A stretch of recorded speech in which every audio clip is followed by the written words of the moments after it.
اس پہ عمل کرنا. پورے اس کا آخر میں جو نچوڑ ہے وہ ہے جو کچھ سیکھ رہا اس پہ عمل کرنا. السلام علیکم ورحمۃ اللہ وبرکاتہ. نحمده ونصلي على رسوله الكريم اما بعد فاعوذ بالله من الشيطان الرجيم. بسم الله الرحمن الرحيم. رب اشرح لي صدري ويسر لي امري واحلل عقدة من لساني يفقهوا قولي. اندلس یعنی مسلم اسپین، اسلامی تاریخ کا وہ سنہرا اور روشن باب جو وقت گزرنے کے ساتھ دھندلا گیا. 800 سالہ اسلامی عروج اور دکھ بھرے زوال کی ایک تاریخی حقیقت، خوشی اور غم کی ملی جلی کہانی جسے فراموش کر دیا گیا. آج اس بند باب کو دوبارہ کھولتے ہیں، اس کے عروج اور زوال کے اسباب کو جانتے ہیں اور سوچتے ہیں کہ آج ہم کیا کردار اپنائیں کہ اس گمگشتہ عظمت کو دوبارہ پالیں. 91 ہجری کی بات ہے. اسلامی تاریخ میں ایک سنہرے باب کا اضافہ ہوا.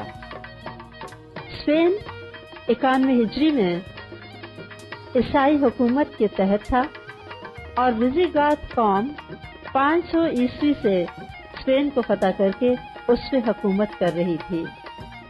اسپین براعظم افریقہ کے سامنے یورپ کے جنوب مغربی حصے میں واقع ہے اور سمندر کی 10 میل پٹی اس کو افریقہ سے جدا کرتی ہے. اس ملک کی سرزمین شاداب اور زرخیز، اس کی آب و ہوا معتدل، اس کی کانیں قیمتی دھاتوں سے لبریز. اسی لیے یہ وطن ہمیشہ مختلف فاتحین کی دلچسپی کا باعث رہا اور مختلف اقوام نے یہاں حملے بھی کیے. تاہم 500 عیسوی میں رومی سلطنت نے اسپین کو پوری طرح فتح کر لیا اور یہ قوم جس نے اس کو فتح کیا اور بہت اچھا اس پہ حکومت کی، یہ گوت یا اردو میں اس کو گائے قوم بھی کہا جاتا ہے. انہوں نے اس پہ حملہ کیا، اس کو فتح کیا اور کئی برس تک نہایت اطمینان کے ساتھ اس پہ حکومت کی. اس وجہ سے یہ قوم نہ صرف یہ کہ بہت خود مضبوط ہو گئی تھی، اس کی حکومت بہت زیادہ مضبوط تھی، بلکہ اس قوم کے جو بادشاہ تھے وہ امیر ترین انسان ہوا کرتے تھے. ان کے خزانے مال و دولت سے بھرے رہتے اور پھر مال کی ہوس اس طرح بڑھ گئی کہ بادشاہوں نے اپنی رعایا پہ ظلم و ستم کرنا شروع کر دیا. بادشاہوں نے ہمیشہ چرچ کی حمایت حاصل کرنے کے لیے چرچ کو بہت زیادہ اہمیت دی. کرسچن تاریخ بھری ہوئی ہے اس حقیقت سے کہ چرچ ہمیشہ بہت پاورفل رہا ہے عیسائی دور حکومت میں. ایک طرف بادشاہ عوام کے اوپر ظلم کر کے اور ان کا مال و دولت اپنے خزانوں میں بھرتے اور دوسری طرف پادری بھی عوام کو دین کے نام پہ لوٹا کرتے تھے. پادریوں کے اپنے اخلاق کا یہ حال تھا کہ پادریوں کی خانقاہیں خوبصورت اور نوجوان لڑکیوں سے بھری ہوتی. اخلاقی لحاظ سے بہت گراوٹ کا زمانہ آیا اسپین میں اور بادشاہوں نے اپنے آپ کو ہر قسم کی بغاوت سے محفوظ کرنے کے لیے ایک طریقہ کار نکالا ہوا تھا کہ وہ اپنے اعلیٰ افسران کے بچوں کو تعلیم کے بہانے اپنے محل میں بلوا کے رکھا کرتے. اور یہ ایک بہانہ تھا، در حقیقت وہ بچے ایک طرح سے یرغمال ہوا کرتے تھے، جس کی وجہ سے کبھی کسی طرف سے بغاوت کا کوئی خطرہ بادشاہ کو نہیں رہتا تھا. ایسے میں ہی گائے قوم کا جو آخری بادشاہ تھا اس نے ظلم کی انتہا کی ہوئی تھی. رعایا اس سے شدید نفرت کرتی تھی، لیکن بادشاہوں کے خلاف آواز بلند کرنے کی نہ رعایا میں ہمت تھی اور نہ ہی ان کے امراء میں. ایک انگریز مورخ کہتا ہے کہ یورپ میں اس قدر اس زمانے میں اخلاقی گراوٹ تھی کہ میں اس کو قلم بند کرنے کی ہمت نہیں پاتا اور آنے والی نسلوں کو یہ بیہودہ باتیں اپنے قلم کے ذریعے کیسے بتاؤں. بس اتنا اندازہ لگا لیجئے کہ فرانس کے ایک حصے میں انسانی گوشت کی دکانیں تھیں. اسپین کا جو آخری بادشاہ تھا روڈرک، وہ نہ صرف یہ کہ اب امراء کے بچوں اور بیٹیوں کو اپنے محل میں رکھا کرتا، تعلیم اور شاہی عادات سکھاتا